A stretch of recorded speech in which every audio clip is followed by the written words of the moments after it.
viewers te ho chlayom kaloi le pai te ho thudo kha na hin dong kit winge Bible lahin pathinin thutip na tam ta ni thutip na hola na hi hoi chi hi nang ma thutip la thutip la thutip na hola na hi hoi cham nang ma favorite thutip pe chu Professor Saran Babu ki khat Spicer Adventist University ka chiu chun ama hin amu thei na hi ala sabin khom ta puin ama na sei ji tu biham Bible la kasim no pen tu ama na kasei no pen tu biham van gam chung chang thu hi aji chu van gam a chu mit zo el bai ta lo ding Krista ka music ding ta hi ti nei ven so pi tu ni la hin baka Yesu Kristan 1 Corinthians ko na asasay na minin amu kha lo nai na za kha lo mi hem lung ti mang lut ngai lo pathin acha te ding a simpi promise biham tin zone bung sam li na kun vevin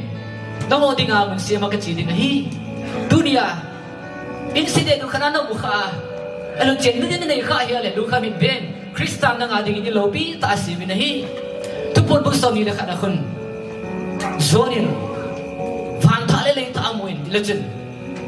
chele se da lui pa he mang tai tui pi zo kam to poi ben so bi te ho Kristalin kam ho ni lechen tu la yo ni se jingu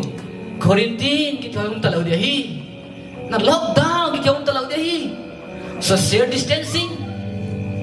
fit go ki yo thu ki za ta lo de hi vaccine ki yo ki za ta lo de hi azin chu vaccine chu Krista tisen nin hiji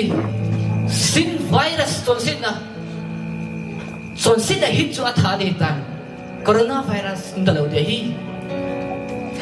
achai no pena vai om chu ko ham coronavirus ai pon leisra le te pole man Krista hi van na chu sana inom na nga dinga sim saum hi hichi lai mo na chu Kristan na nga dong mo na gon pe hin nang na hong hiya le chi mo na chu nang nom na chu ong ding hitai hi cha to ki pham chun golden le Soniavin asa ka thangai jin ti la he eng sa pi diwin pakai minun ka te mi nahi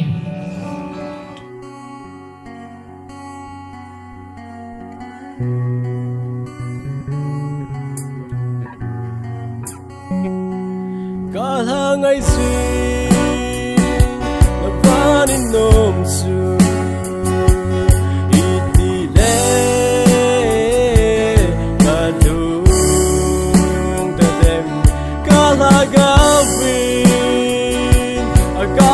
Zinge sultin santini ilaya ka sen bang hi ka tut sot mu ni lo sing ta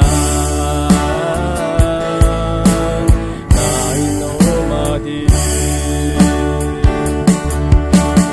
it's late said ma darling why you needin come away nagam nom ka dunte that's a thing atulaya wengunte atul sonin sana ko pitu